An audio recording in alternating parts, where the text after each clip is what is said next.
নমস্কার বন্ধুরা, তিথি রান্নাঘরে আপনাদের স্বাগত জানাই।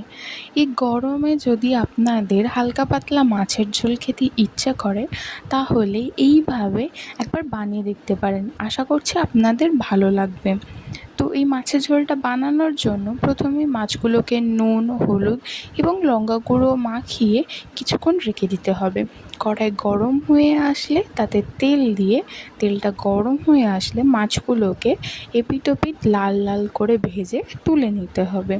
সেই তেলে পেঁয়াজ কুচি, কাঁচা লঙ্কা কুচি, টমেটো কুচি এবং অল্প ক্যাপসিকাম কুচি দিয়ে খানিকটা নেড়েচেড়ে নিতে হবে।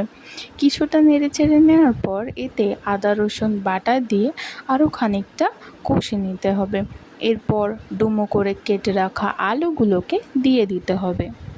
এবার খানিকক্ষণ নেড়েচেড়ে একটু কষে নেবার পর এর মধ্যে পরিমাণ মতো নুন, হলুদ গুঁড়ো, লঙ্কা গুঁড়ো দিয়ে ভালো করে আরও কিছুক্ষণ ধরে কষে নিতে হবে।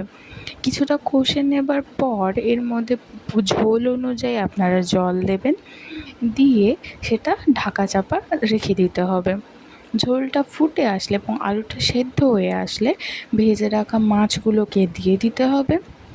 আরও খানিকক্ষণ ফুটিয়ে নেবার পর এর মধ্যে অল্প গরম মশলা গুঁড়ো ছড়িয়ে নিলেই তৈরি হয়ে যাবে এই গরমে সুন্দর এবং সহজভাবে তৈরি করা এই মাছের ঝোলটা, যেটা খেতে কিন্তু খুবই তৃপ্তিদায়ক হয়েছিল। তো আপনারাও বাড়িতে এটা ট্রাই করবেন এবং আমাকে জানাবেন কেমন হয়েছে। বন্ধুরা, আপনাদের যদি আমাদের ভিডিওটি ভালো লেগে থাকে তাহলে ভিডিওটিতে লাইক ও কমেন্ট করুন এবং চ্যানেলটি সাবস্ক্রাইব করে আমাদের পাশে থাকুন। Thank you for watching this video.